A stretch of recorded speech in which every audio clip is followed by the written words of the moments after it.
सिर्फ नाम का लोकतंत्र नहीं, ऐसा जिसमें समूचे देशवासियों को गर्व और भरोसा है। तभी तो यहाँ एक दूसरे से झगड़ा होने पर बोला जाता है कि तुम्हें मैं कोर्ट में देख लूंगा। लेकिन संविधान की नींव रखी कैसे गई? कैसे बनाए गए लगभग देश के हर मुद्दे को ध्यान में रखते हुए इतने सारे कानून? क्या क्या हुआ होगा संविधान सभा की बैठकों में, जहां देश के सबसे बुद्धिमान और अपनी अपनी फील्ड के महारथी लोगों ने अपने थॉट्स रखे और नियम कानून बनाने के प्रस्ताव रखे? क्या बिना किसी डिबेट के कानून बन गए होंगे, या फिर जो सही लगा वो बना दी? जी नहीं, छोटी सी छोटी चीज का ख्याल रखा गया, और ख्याल रखा गया कि ये सब चीजें किस तरह भविष्य में देश को फायदा देंगी, कैसे भारत एक महान राष्ट्र बनेगा। संविधान सभा की इन बहसों से लेकर फाइनल डिसीजन तक पहुंचने की पूरी कहानी हमें पता लगी फेमस पत्रकार राम बहादुर राय की किताब भारतीय संविधान अनकही कहानी से।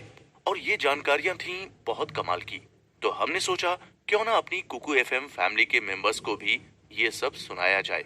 सो हम हो गए हाजिर भारतीय संविधान अनकही कहानी की ऑडियो बुक के साथ। तारीख 15 अगस्त 1947। इसी दिन भारत के लोगों ने 200 साल की अंग्रेजों की गुलामी के बाद आजादी की हवा में सांस ली थी, और फिर बनना शुरू हुआ हमारा संविधान। हालांकि इसे बनाने को लेकर सबसे पहला प्रस्ताव साल 1934 में कांग्रेस ने अपने एजेंडे में रखा। 26 नवंबर 1949 को 2 साल 11 महीने और 18 दिन की कड़ी मेहनत से संविधान सभा के 299 सदस्यों ने इसे अंतिम रूप दिया। सभा के थे देश के पहले कानून मंत्री डॉक्टर भीमराव अंबेडकर, और बनने के बाद इस पर पहले हस्ताक्षर हुए देश के तब के राष्ट्रपति डॉक्टर राजेंद्र प्रसाद के। अब आप कहेंगे कि 26 नवंबर को संविधान तैयार हो गया, तो 26 जनवरी को क्यों लागू हुआ? इसके पीछे भी कहानी है, और ढेरों कहानियां हैं संविधान बनने की, जो हम आपको इस ऑडियो बुक में बताने जा रहे हैं। तो चलिए तय करते हैं सफर भारत के संविधान की अनकही कहानियों का, मेरे यानी असर उस्मानी के साथ, सिर्फ कुकू एफएम पर। कुकू एफएम, सुने जो मन चाहे। संविधान सभा के अधिवेशन से भारत का एक पुराना सपना साकार हुआ। निर्वाचित सदस्य महीनों से आमंत्रण की प्रतीक्षा कर रहे थे। जैसे ही वो मिला, वो समय से पहले ही संसद भवन पहुंचे। संविधान सभा के शुरू होने की प्रतीक्षा का दृश्य कैसा रहा होगा? क्या बहुत उल्लास और उत्साह का वातावरण था? साधारणतः ऐसा ही होना चाहिए था। जो वातावरण उस दिन उस प्रहर में था, उसके लिए कल्पना लोक में विचरने की कोई जरूरत नहीं है। संविधान सभा के कई सदस्यों ने इस बारे में अपने संस्मरण लिखे और बोले हैं। उनसे एक शब्द चित्र बनता है, जिससे आज भी उस पूरे माहौल की एक झलक को चेतन मन में अंकित करना संभव है। वैसे ही जैसे सफेद पर्दे पर तस्वीर दिखती है, स्वाभाविक रूप से कोई भी कल्पना करेगा कि वो घड़ी उल्लास, उत्साह और उत्सव की रही होगी। लेकिन जाने माने संविधानविद के एम मुंशी के संस्मरण में वो यथार्थ है जो उन्होंने देखा और यथावत लिपिबद्ध किया। चारों तरफ उत्तेजना थी। भारत के लिए महान दिन आकाश से उतरा था। भारतीय अपना संविधान बनाने जा रहे हैं, लेकिन असंतोष और अप्रसन्नता चारों तरफ है। करीब 75 साल पहले की उस ऐतिहासिक घटना के बारे में आज जो कोई भी ये सुनेगा कि उस समय जब संविधान सभा के सदस्य संसद भवन में आ गए थे, तब उत्तेजना, असंतोष और अप्रसन्नता थी, तो वह उन कारणों को जानने के लिए उत्सुक हो उठेगा। वो खुद से पूछेगा कि आखिर ऐसा क्यों था। इसका गवाह इतिहास स्वयं है। इतिहास से बड़ा न्यायकर्ता दूसरा नहीं होता। परिस्थितियां विपरीत थीं, लेकिन संविधान सभा के सदस्यों का संकल्प उससे अप्रभावित था। इसलिए वे एकत्र हुए। संविधान निर्माण का निश्चय उन विपरीत परिस्थितियों से कदापि डांवाडोल नहीं हुआ। लेकिन ऐसा भी नहीं था कि संविधान सभा के सदस्य चिंता मुक्त हों। उन्होंने देखा कि संविधान सभा पर आशंका के काले घने बादल हैं। इससे जो मनोभाव बना वो उत्तेजना में दिखा। इसकी कल्पना की जा सकती है कि उन आशंकाओं से उत्तेजना का तत्व सदस्यों के मन और भावना में उपजा होगा। उनके मनोभाव थे। इतिहास के पन्नों में वे घटनाएं अंकित हैं। पहली घटना वो थी जिसमें एक तरफ मुस्लिम लीग अंतरिम सरकार में शामिल हुई, तो दूसरी तरफ उसने नोआ खाली सहित अनेक स्थानों पर भीषण उत्पात कराया। उससे राजनीतिक परिस्थितियां पूरी तरह से बदल गईं। महात्मा गांधी ने 2 अक्टूबर 1946 को अपना 77वां जन्म दिवस मनाया। वे उन दिनों दिल्ली के बिरला मंदिर के पास वाल्मीकि नगर की भंगी कॉलोनी में रहते थे। उनके जन्मदिन पर कैबिनेट मिशन के सदस्य स्टेफर्ड क्रिप्स ने उन्हें लिखा, आपने भारत की स्वतंत्रता का ध्येय सिद्ध करने के कार्य में अनेक वर्ष लगाए हैं। मैं कामना करता हूँ कि आप दीर्घजीवी हों, कम से कम 125 वर्ष की आयु पाएं, जिससे आप अपने परिश्रम को भारतीय जनता के सुख के रूप में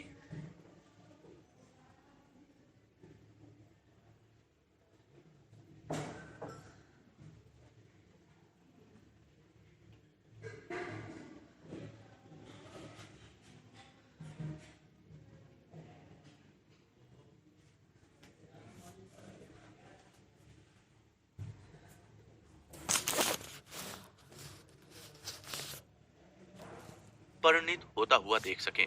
ये बड़ा कठिन काल है, फिर भी हम सही दिशा में प्रगति कर रहे हैं। कुछ कदम हम और चल लें तो ये महान कार्य पूर्ण हो जाएगा और फिर भारतीय स्वतंत्रता की सिद्धि का आनंद हम सब मिलकर मना सकेंगे। लेकिन उनकी शुभकामना ने कुछ दूसरा ही प्रभाव डाला। प्यारे लाल ने लिखा है, अंतरिम सरकार में आने के मुस्लिम लीग के निश्चय की घोषणा 15 अक्टूबर को हुई। गांधी जी को लगा कि अब वे सेवाग्राम लौटने को स्वतंत्र हैं। वहाँ कितने ही कार्य उनकी प्रतीक्षा कर रहे थे। उनके प्रस्थान के लिए 27 अक्टूबर की तारीख तय हुई थी, परंतु जिस दिन सरकार में सम्मिलित होने की लीग के निर्णय की घोषणा हुई, उसी दिन मुसलमान जाति की ओर से पूर्वी बंगाल के मुस्लिम बहुमत वाले नोआखाली जिले में व्यापक सांप्रदायिक दंगे फूट पड़ने के समाचार आए। वहाँ हिंदुओं के हजारों घर जलाकर राख कर दिए गए।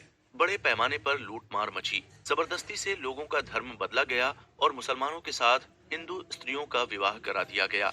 लोगों की हत्याएं की गईं, स्त्रियों का अपहरण किया गया और उन पर बलात्कार किया गया। इन सब घटनाओं से गांधी जी की आत्मा में अवर्णनीय अंधकार छा गया और सेवाग्राम लौटने के बजाय कवि ब्लेक के स्वर्ण तंतु का सिरा हाथ में लेकर वे यह समस्या हल करने के लिए नोआखाली की दिशा में चल पड़े। इस भयंकर घटना से अंतरिम सरकार में परस्पर अविश्वास और लक्ष्य में टकराव की परिस्थिति पैदा हुई। ऐसे हालात में भविष्य पर प्रश्न चिन्ह था। मन को मथने के लिए वे प्रश्न मथनी बने। संविधान सभा के सदस्य भी कैसे इन बातों से अछूते रहते। यहाँ कुछ तथ्य जरूरी हैं जिनका संबंध सीधे संविधान सभा से था। इसे दूसरी घटना कह सकते हैं। चुनाव महीनों पहले हो गए थे। सामान्य परिस्थिति में जल्दी ही संविधान सभा को गठित कर दिया जाना चाहिए था, लेकिन वो टलता रहा। जवाहरलाल नेहरू ने प्रयास किए कि शीघ्र अतिशीघ्र संविधान सभा बुलाई जाए। उन्हें हर कदम पर बाधाओं के पहाड़ पार करने पड़ते थे। वे बाधाएं तीन तरफ से थीं, ब्रिटिश सरकार, वायसराय वेवल और मुस्लिम लीग। संविधान सभा में मुस्लिम लीग आए, इसलिए उसे अंतरिम सरकार में शामिल किया गया। लेकिन मुस्लिम लीग ने संविधान सभा के बहिष्कार का निर्णय बदला नहीं। उस पर वो जड़वत अडिग रही। मुस्लिम लीग को समझा लेंगे, इस आशा में वेवल ने कांग्रेस के दबाव पर आखिरकार 20 नवंबर 1946 को संविधान सभा के सदस्यों को आमंत्रण भेज दिया। ये मुस्लिम लीग के लिए एक तमाचा था। उसका जवाब देने में जिन्ना ने देर नहीं की। अगले ही दिन घोषणा कर दी कि वायसराय ने संविधान सभा का अधिवेशन बुलाकर भारी भूल कर दी है। मुस्लिम लीग का कोई भी प्रतिनिधि उसमें शामिल नहीं होगा। कांग्रेस ने इस पर चुप्पी नहीं बरती, पलटवार किया। कांग्रेस की ओर से बयान दिया गया कि मुस्लिम लीग आए या ना आए, संविधान सभा का अधिवेशन होगा।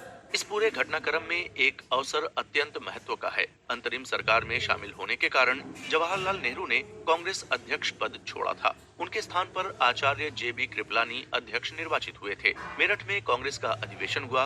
वो 2 दिनों का था, 23-24 नवंबर 1946। उस अधिवेशन पर संविधान सभा की अड़चने और दुर्भिसंधियां छाई रहीं। खासकर जवाहरलाल नेहरू ने अपने भाषण में आरोप लगाया कि वायसराय वेवल ने अंतरिम सरकार को चलाने में निष्पक्षता नहीं बरती। मुस्लिम लीग और ब्रिटिश अधिकारियों में सांठगांठ हो गई है, कभी भी विस्फोट हो सकता है। उस अधिवेशन की राजनीति का जवाब जिन्ना ने 25 नवंबर को प्रेस कॉन्फ्रेंस से दिया। अपनी पुरानी घोषणा को दोहराया कि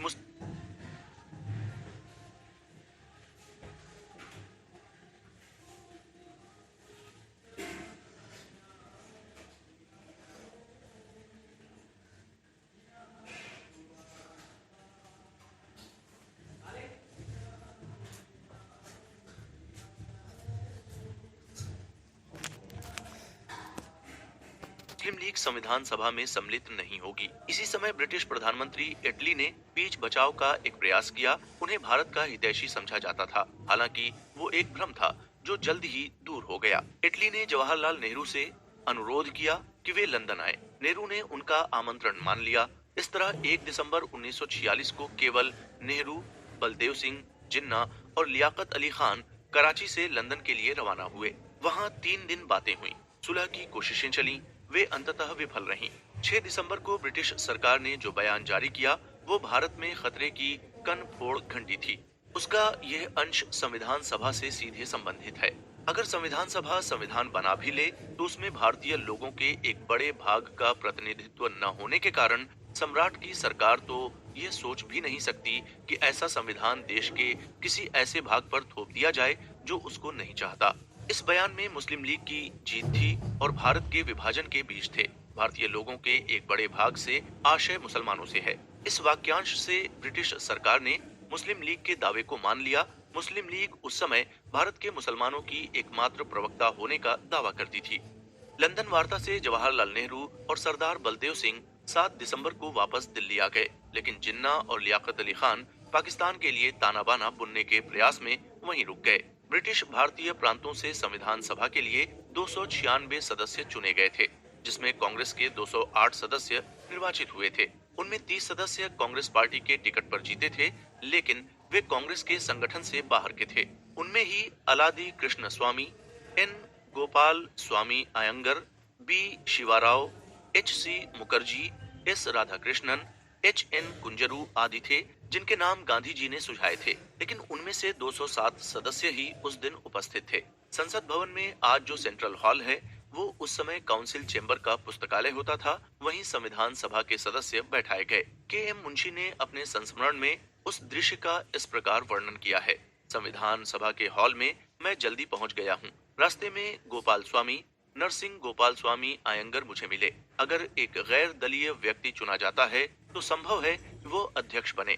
इसे वे विनम्रता पूर्वक खारिज करते हैं। जैसे ही मैंने संविधान सभा हॉल में कदम रखा कि मैं रोमांचित हो उठा। चारों तरफ सजावट थी, चकाचौंध कर देने वाली रोशनी की जगमगाहट थी, मानो स्वतंत्र भारत के जन्म स्थान का वो दृश्य हो। सदस्यगण छोटे छोटे समूह में उत्तेजित अवस्था में जगह जगह खड़े होकर परस्पर बातचीत में संलग्न हैं। पूरे देश से आए मित्र यहाँ हैं। हम एक दूसरे से हाथ मिला रहे हैं, उत्साह पूर्वक बातें कर रहे हैं, लेकिन चेहरे पर प्रसन्नता का भाव मानो हर किसी ने जबरदस्ती ओढ़ रखा है।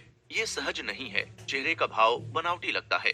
के मुंशी ने यह भी लिखा है कि चर्चिल की घोषणा से चिंताजनक परिस्थिति बनी हुई है।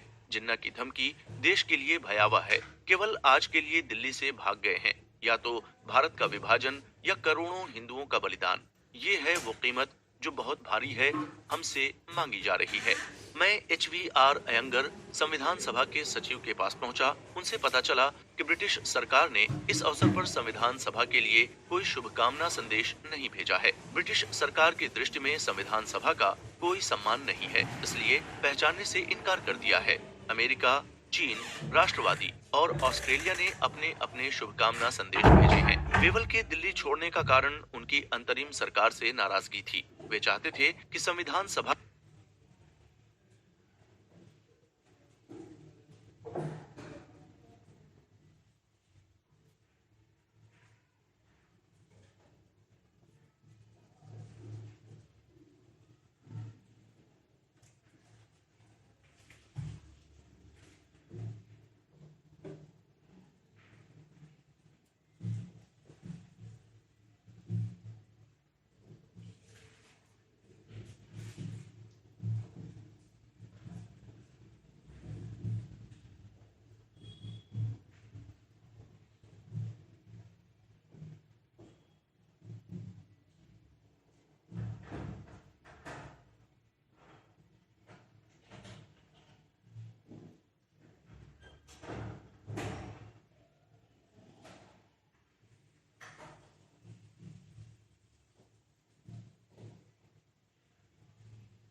का उनके हाथों प्रारंभ हो। कांग्रेस नेतृत्व ने इसे नहीं माना। इस बारे में नेहरू और बेनेगल नरसिंह राव में अनेक बार बातें हुई थीं। संविधान सभा के सदस्यों में से कुछ समूह आपस में बात कर रहे हैं कि अध्यक्ष किसे होना चाहिए। इस बारे में कांग्रेस सदस्यों के विचार करीब करीब स्पष्ट हैं। वे बड़े आग्रह से तर्क दे रहे हैं कि कांग्रेस का कोई बड़ा नेता इस पद पर होना चाहिए। ऐसे वातावरण में ज्यादातर सोचते हैं कि वो व्यक्ति तो राजेंद्र बाबू यानी डॉक्टर राजेंद्र प्रसाद ही हो सकते हैं। अनायास ही वे लोगों को अपनी तरफ उस समय विशेष रूप से आकर्षित कर पाते हैं जब संकट का समय होता है।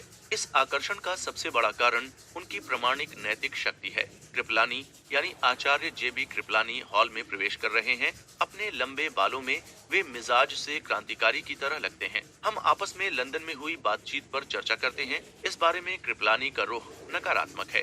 वे उदासीनता का भाव दिखाते हैं। सरदार यानी सरदार पटेल के आते ही सबके चेहरे पर प्रसन्नता की रेखाएं उभर आती हैं। वे मानो सबको संबोधित कर रहे हैं, लेकिन दिख रहा है कि उनकी मुद्रा कठोर है। सरोजनी नायडू आ रही हैं। उनमें वैसी ही चपलता और विनोद भाव है जैसे कि वे अपनी तरुण अवस्था में हों। चारों तरफ उसे वे बिखेर रही हैं।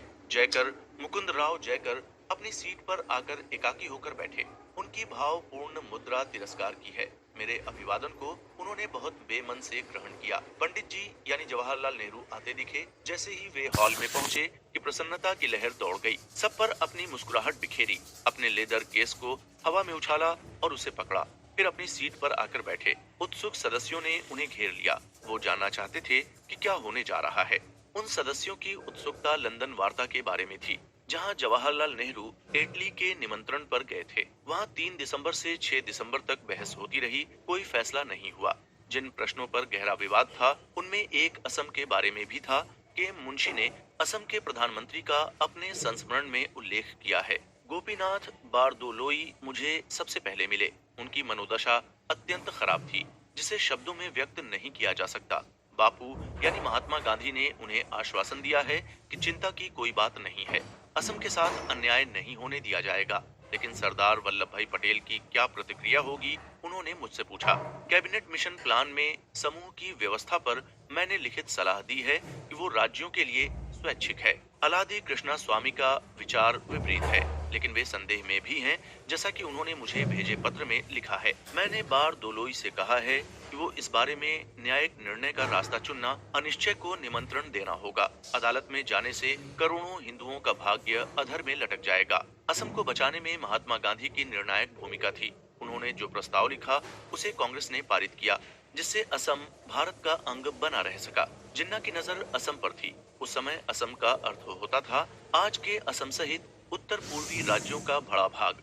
पहाड़ी राज्यों के निवासियों को गैर हिंदू बताकर मुस्लिम लीग असम को मुस्लिम बहुल घोषित कराने पर आमादा थी। संविधान सभा के सदस्य R.K. सिधवा ने संविधान के बन जाने पर संतोष की सांस ली थी और याद किया था कि 9 दिसंबर 1946 को इस ऐतिहासिक हॉल में प्रवेश करने के पूर्व हम कुछ मित्र आपस में साधारणतः इस संबंध में चर्चा कर रहे थे कि किस प्रकार का संविधान बनाया जाएगा, उसे बनाने में कितना समय लगेगा। इस सभा के एक प्रख्यात सदस्य ने, जिन्होंने बाद में पद त्याग कर दिया था, मुझसे कहा कि अंग्रेज भारत नहीं छोड़ने जा रहे हैं और ये संविधान वास्तव में एक द्वितीय नेहरू प्रतिवेदन होगा। R.K. सिधवा जिस नेहरू प्रतिवेदन का उल्लेख कर रहे हैं वो मोतीलाल नेहरू कमेटी की रिपोर्ट है। उसका एक इतिहास है। 20वीं सदी के दूसरे दशक में भारत सचिव बिरकेन हेड होते थे। उन्होंने कई बार चुनौती उछाली थी कि कांग्रेस एक सर्वसम्मत संविधान बनाकर दिखाए। उस चुनौती के जवाब में कांग्रेस कार्य समिति ने पहले 1927 में मद्रास के अपने अधिवेशन में एक प्रस्ताव पारित किया। उसी की अगली कड़ी में 29 संस्थाओं को बुलाया गया, जहां मोतीलाल नेहरू कमेटी बनी। उसकी रिपोर्ट को नेहरू कमेटी की रिपोर्ट कहा जाता है, जो 1928 में आई। उसमें संविधान के सिद्धांतों का विवरण है। डॉक्टर पट्टाभी सीतारमैया ने संविधान सभा में अध्यक्ष डॉक्टर राजेंद्र प्रसाद को याद दिलाया कि आपको स्मरण होगा कि एक समय हम किस प्रकार की अटपटी बातें करते थे। 1927 में हम संविधान सभा के संबंध में स्पष्ट भाषा में चर्चा करते हुए हिचकते थे। 1934 में द्वितीय नमक सत्याग्रह आंदोलन के विफल होने पर हमने ये चर्चा फिर प्रारंभ की थी। 9 दिसंबर 1946 को संविधान सभा अधिवेशन का वो प्रहर अतीत की इन यादों में विचरण का भी था। मीनू मसानी ने अपने संस्मरण अगेंस्ट द टाइड में पहला अध्याय संविधान सभा की अपनी यादों पर ही लिखा है। के.एम. मुंशी के संस्मरण में है कि उस दिन नेताओं ने संविधान सभा में पहली कतार पर आसन जमाया। घंटी बजी, एक क्षण के लिए मौन और सन्नाटा छा गया। ठीक 11 बजे संविधान सभा की कार्यवाही विधिवत प्रारंभ हुई। भारत ने इतिहास की बड़ी बाधा पार की। संविधान सभा के रास्ते में अवरोधों के ऊंचे पहाड़ ही पहाड़ थे। कांग्रेस नेतृत्व को एक पगडंडी खोजनी पड़ी, तभी संविधान सभा बैठ सकी। लेकिन उस पर अनेक सवाल जो तब थे वो आज भी हैं। दिन सोमवार, समय 11 बजे। कड़ाके की सर्दी का मौसम था। तारीख थी 9, महीना दिसंबर का था।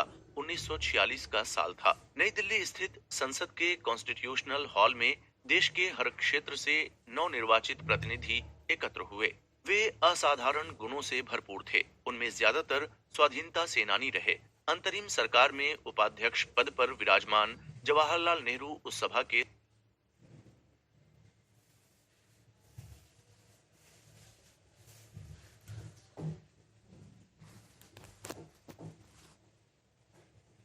सूत्रधार माने जाते हैं। वास्तव में उस समय सूत्रधार तो वायसराय का कार्यालय बना हुआ था। नेहरू और वायसराय में कड़ी थे बेनेगल नरसिंह राव, जिनका चयन वायसराय ने ब्रिटिश सरकार की अनुमति से किया था। वायसराय वेवल ने संविधान सभा बुलाई। उनकी बड़ी इच्छा थी कि वे संविधान सभा का उद्घाटन करें। कांग्रेस नेतृत्व ने इसे अस्वीकार कर दिया। इससे रूठकर वे एक दिन के लिए दिल्ली से दूर चले गए। संविधान सभा का वो पहला दिन था।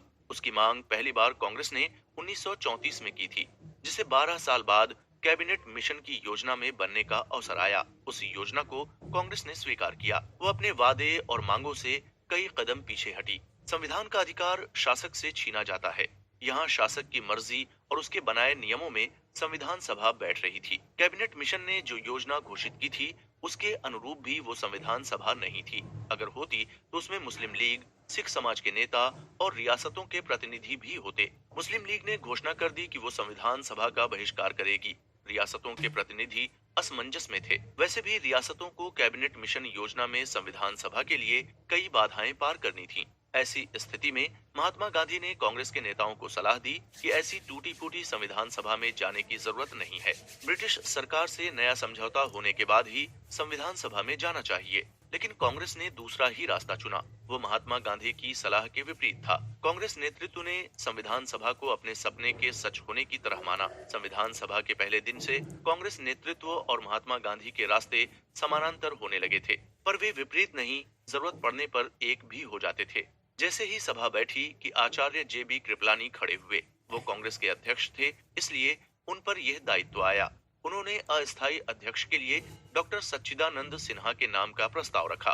संविधान सभा की कार्यवाही में ये नहीं लिखा हुआ है कि उनके प्रस्ताव का समर्थन किसने किया। इससे ये समझा जा सकता है कि कृपलानी के प्रस्ताव पर आम सहमति थी। संविधान सभा संबंधी दस्तावेज बताते हैं कि महीनों पहले बेनेगल नरसिंह राव ने जवाहरलाल नेहरू को उनका नाम सुझाया था। इसका प्रमुख कारण ये था कि डॉक्टर सच्चिदानंद सिन्हा सबसे वयोवृद्ध थे, पुराने सांसद थे, पुराने कांग्रेसी थे। वे पहले और एकमात्र भारतीय थे जिसे सरकार में एग्जीक्यूटिव काउंसिलर के बतौर फाइनेंस मेंबर बनने का अवसर मिला था। वे पटना विश्वविद्यालय के कुलपति भी रहे थे। उन्होंने ही अभियान चलाया जिससे 1911 में बिहार राज्य बना। लंदन में कानून की पढ़ाई पूरी कर वो बैरिस्टर बने, वकालत की और होम रूल लीग आंदोलन में सहभागी रहे। 1910 में वे इंपीरियल लेजिस्लेटिव काउंसिल के सदस्य हुए। उस रूप में 10 साल काम किया। अपनी पत्नी राधिका की याद में 1924 में सिन्हा लाइब्रेरी बनवाई। वे पत्रकार और लेखक भी थे, इंडियन नेशन के प्रकाशक थे और हिंदुस्तान रिव्यू के संपादक थे। जब वे 72 साल के थे तब उनके नाम से बिहार और औरंगाबाद में एक कॉलेज खोला गया। ये उनकी महिमा का मान था। महर्षि विश्वामित्र के बक्सर क्षेत्र में 1871 के 10 नवंबर को वे मुरार गांव में जन्मे थे। अध्यक्ष के आसन तक आदर के साथ पहुंचने से पहले आचार्य कृपलानी ने उनके राजनीतिक जीवन और गौरवशाली कार्यों का यह परिचय दिया। वे आसन पर बैठे, सभा ने खड़े होकर उनका अभिनंदन किया। इस तरह पहले दिन की कार्यवाही शुरू हुई। अध्यक्ष ने अमेरिका, चीन और ऑस्ट्रेलिया से मिले शुभकामना संदेशों को पढ़कर सुनाया। इसके अलावा उन्हें 2 काम उस दिन करने थे। पहला, एक विवाद पर व्यवस्था देनी थी। ब्रिटिश बलूचिस्तान के खान अब्दुल खान ने वहां से निर्वाचित सदस्य मोहम्मद खान जोगजाई के निर्वाचन पर वैधानिक आपत्ति की थी। उसके बारे में निर्णय का जिम्मा उन्होंने स्थायी अध्यक्ष पर छोड़ दिया, जिनका निर्वाचन होना था। तब तक ये व्यवस्था दी कि निर्वाचित प्रतिनिधि जोगजाई ही करेंगे। दूसरा महत्वपूर्ण कार्य उद्घाटन भाषण था। अपने भाषण में उन्होंने आभार जताया कि सभा ने उन्हें अस्थायी अध्यक्ष बनाया है। उनका भाषण लिखित था। उन्होंने पहले ही ये बता दिया कि अगर वे पूरा भाषण न पढ़ सके तो उसे पढ़कर सुनाने के लिए वे बेनेगल नरसिंह राव को दे देंगे। अस्थायी अध्यक्ष चुने जाने को उन्होंने अपने जीवन का सर्वोच्च सम्मान माना। संविधान निर्माण के लिए गठित प्रतिनिधि सभा को ही संविधान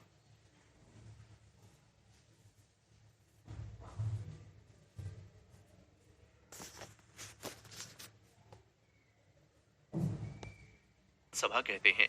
इसे उन्होंने उदाहरणों से समझाया। जो पहला उदाहरण दिया वो स्विट्जरलैंड का था। उन्होंने आशा प्रकट की यह सभा स्विस विधान का ध्यान से मनन करेगी।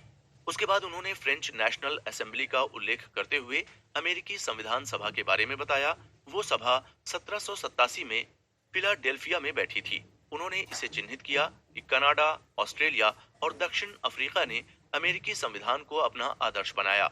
उनके ये शब्द हैं कि मुझे संदेह नहीं है कि आप भी और देशों की अपेक्षा अमेरिकन विधान पद्धति की ओर अधिक ध्यान देंगे। उनका लंबा भाषण विद्वतापूर्ण था, उपयुक्त उद्धरणों से भरा हुआ था, जिसमें संविधान सभा के लिए भारत में समय समय पर जो प्रयास प्रस्ताव रूप में किए गए थे उनका उल्लेख था। उन प्रस्तावों के जरूरी उद्धरण थे। ये सब बताते हुए उन्होंने याद दिलाया कि संविधान सभा वयस्क मताधिकार के सिद्धांत पर चुनी जानी चाहिए थी। यही कांग्रेस के प्रस्ताव थे। उन्होंने कहा कि संविधान सभा की मांग देश की चेतना में एक आस्था के रूप में स्थापित हो गई थी। 1940 से पहले मुस्लिम लीग भी इसी विचार की थी। पाकिस्तान की मांग के बाद उसने 2 संविधान सभा का प्रस्ताव रखा। इसी क्रम में उन्होंने सप्रू कमेटी की योजना का उल्लेख किया। उसके बाद उन्हें अफसोस के साथ ये कहना पड़ा कि पर आज हम सब इस सभा में ब्रिटिश कैबिनेट मिशन की योजना के अनुसार एकत्र हुए हैं। डॉक्टर सच्चिदानंद सिन्हा ने एक स्पष्टीकरण भी दिया कि क्यों कैबिनेट मिशन की योजना को स्वीकार किया गया। इसलिए कि इससे राजनीतिक गतिरोध टूटेगा। अंत में उनका कहना था कि भारतीय इतिहास का ये महान और स्मरणीय अवसर अभूतपूर्व है। देश की जनता ने जिस अदम्य उत्साह से संविधान सभा का स्वागत किया है वो बेजोड़ है। उन्हें अध्यक्ष के आसन पर ले जाने से पहले कृपलानी ने अपने प्रस्तावित भाषण को इस तरह पूरा किया। हम लोग हर एक काम परमात्मा के मंगलमय आशीर्वाद से प्रारंभ करते हैं। अतः आदरणीय डॉक्टर सिन्हा से मेरा अनुरोध है कि वे इस आशीर्वाद का आह्वान करें जिससे हमारा काम सुचारू रूप से चले। डॉक्टर सच्चिदानंद सिन्हा ने इसे याद रखा, इसलिए ये कहा कि मेरी कामना है कि आपका प्रयत्न सफलीभूत हो। मैं परमात्मा से प्रार्थना करता हूँ कि वो आपको अपना मंगलमय आशीर्वाद दें, जिससे संविधान सभा की कार्यवाही केवल विवेक, जन सेवा भावना और विशुद्ध देशभक्ति से ही परिपूर्ण न हो, बल्कि बुद्धिमत्ता, सहिष्णुता, न्याय और सबके प्रति सम्मान, सद्भावना से भी ओतप्रोत हो। भगवान आपको वो दूरदृष्टि दें जिससे भारत को पुनः अपना गौरवमय अतीत प्राप्त हो और उसे विश्व के महान राष्ट्रों के बीच प्रतिष्ठा और समानता का स्थान मिले। इस तरह आचार्य JB कृपलानी और डॉक्टर सच्चिदानंद सिन्हा ने एक नास्तिक के नेतृत्व पर आस्तिकता की चादर चढ़ाई। डॉक्टर सच्चिदानंद सिन्हा उन दिनों अस्वस्थ रहते थे। दोपहर बाद सभा में रहने में असमर्थ थे, इसलिए बंगाल के एक प्रतिनिधि फ्रैंक एंथोनी को उन्होंने अस्थायी उपाध्यक्ष बनाया। वे लंबे समय तक लोकसभा में मनोनीत सदस्य के रूप में बने रहे। डॉक्टर सच्चिदानंद सिन्हा ने सबसे पहले अपना परिचय पत्र पेश कर सभा के रजिस्टर पर हस्ताक्षर किए। इससे विधिवत सदस्य बनने की प्रक्रिया प्रारंभ हुई। हर सदस्य को परिचय पत्र प्रस्तुत कर हस्ताक्षर करना जरूरी था। उसके बाद उस सदस्य को अध्यक्ष के आसन पर पहुंचकर उनसे हाथ मिलाने की एक रस्म तय थी, जिसे समय बचाने के लिए डॉक्टर सिन्हा ने हटा दिया। उस दिन मद्रास, बंबई, बंगाल, यूपी, बिहार,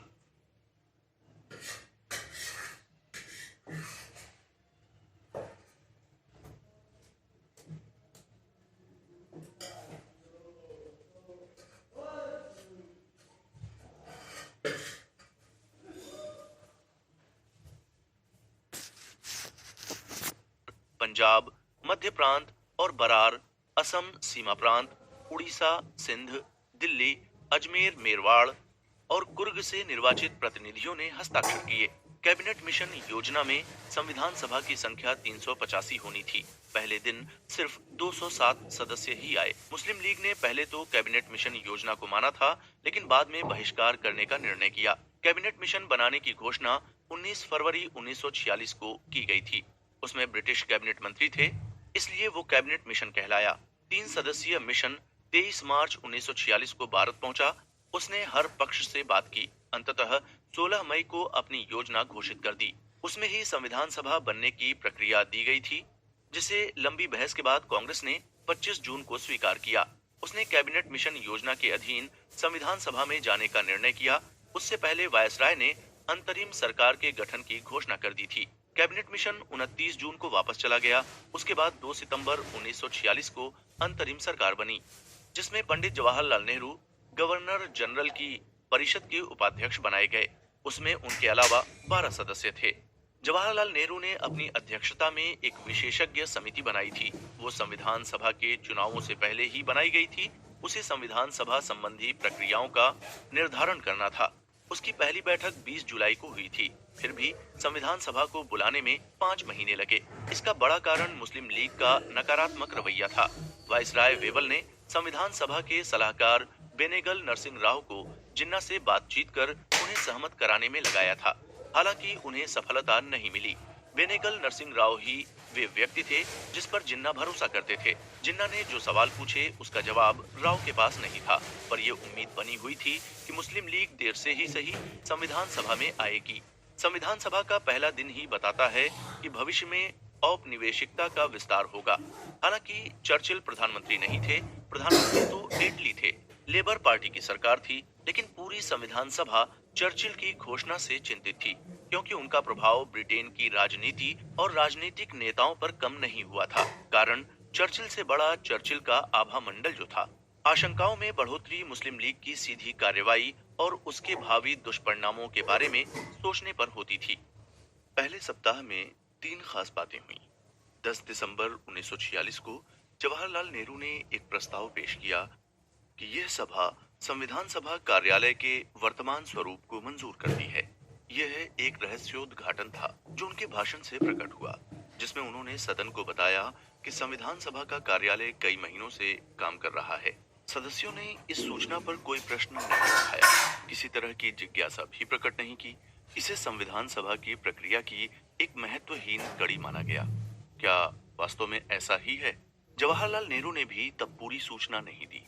सदस्य अगर प्रश्न पूछते तो वो संभवतः उस रहस्य को खोज लेते जो संविधान सभा के कार्यालय के गठन में छिपा हुआ था। जवाहरलाल नेहरू ने सिर्फ ये बताया कि संविधान सभा कार्यालय का बहुत कुछ काम तो नेपथ्य में ही हुआ है। ऐसा मान सकते हैं कि पर्दे के पीछे की जो भूमिका सर बेनेगल नरसिंह राव निभा रहे थे, उससे सदन अवगत नहीं था। संविधान की नींव इसी कार्यालय में रखी। इसे जवाहरलाल नेहरू ने इस तरह बताया कि संविधान सभा के समवेत होने से पहले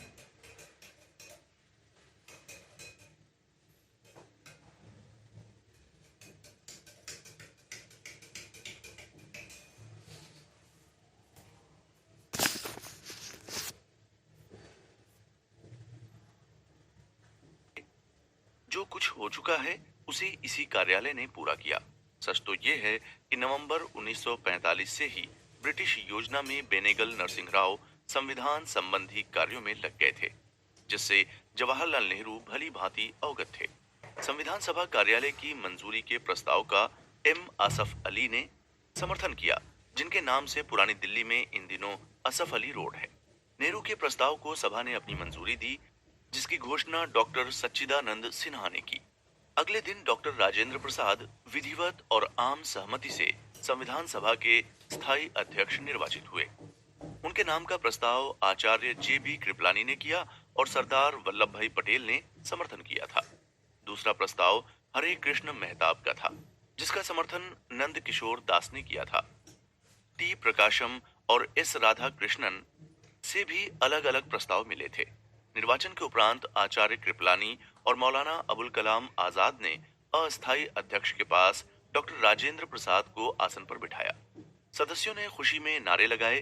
प्रसन्नता और समर्थन का वो जितना इजहार था, उससे ज्यादा डॉक्टर राजेंद्र प्रसाद में गहरे विश्वास की अभिव्यक्ति थी। वो बधाई भाषणों में प्रकट हुआ। सबसे पहले डॉक्टर एस राधाकृष्णन बोले। उन्होंने अंग्रेजों के आने का इतिहास बताते हुए जिस परिस्थिति में संविधान सभा शुरू हुई उसका भी उल्लेख किया। उसी क्रम में राष्ट्रीयता की परिभाषा दी। कहा कि राष्ट्रीयता निर्भर करती है उस जीवन पद्धति पर जिसे हम चिरकाल से बरतते चले आ रहे हैं। ये जीवन पद्धति तो इस देश की निजी वस्तु है। डॉक्टर राधाकृष्णन को ये इसलिए बताना पड़ा क्योंकि मुस्लिम लीग ने भारत की राष्ट्रीयता पर ही सवाल उठा दिया था।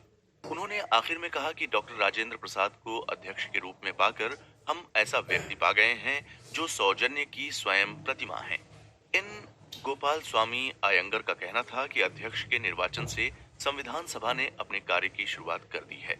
उन्होंने डॉक्टर राजेंद्र प्रसाद को अतुल गुण संपन्न व्यक्ति बताया। बधाई भाषण देने वाले में फ्रैंक एंथोनी, सरदार उज्जवल सिंह, दरभंगा नरेश कामेश्वर सिंह, डॉक्टर जोसेफ आलबंडी सूजा, बी.आई. मुनी स्वामी पिल्लई, खान अब्दुल गफ्फार खान, सी.एम. पुनाचा, एच.बी. कामत, सोमनाथ लाहिड़ी और सरोजनी नायडू थीं। हर वक्ता के शब्द भले ही भिन्न थे पर भाव एक था। उसे पढ़कर डॉक्टर राजेंद्र प्रसाद के प्रति उनकी आस्था को अनुभव किया जा सकता है। अंत में डॉक्टर राजेंद्र प्रसाद ने भरोसा जताया कि उन्हें सबका पूरा सहयोग मिलेगा। उन्होंने उस समय की परिस्थिति को लड़ाई झगड़े के कारण के रूप में चिन्हित किया। ऐसी विपरीत परिस्थिति में भी सफलता का विश्वास प्रकट किया और कहा कि हमारी सबसे बड़ी आवश्यकता है स्वतंत्रता। संविधान निर्माण की दिशा में पहला कदम 13 दिसंबर 1946 को तब उठा जब पंडित जवाहरलाल नेहरू ने संविधान सभा में लक्ष्य संबंधी प्रस्ताव को प्रस्तुत किया, जिसका समर्थन पुरुषोत्तम दास टंडन ने किया। पंडित जवाहरलाल नेहरू ने स्वीकार किया कि ये जो संविधान सभा है बिल्कुल उस किस्म की नहीं है जैसा कि हम लोग चाहते थे। खास हालात में ये पैदा हुई है और इसके पैदा होने में अंग्रेजी हुकूमत का हाथ है। उनके इस कथन में उस समय का इतिहास छिपा हुआ है। एक दर्द भी है, उनके कथन में अफसोस भी है कि हमें महात्मा गांधी की सलाह मान लेनी चाहिए थी, थोड़ा इंतजार करना चाहिए था। इसे उन्होंने महात्मा गांधी का उल्लेख किए बगैर इस तरह कहा, उनकी आत्मा इस भवन में वर्तमान है, हमें सतत आशीर्वाद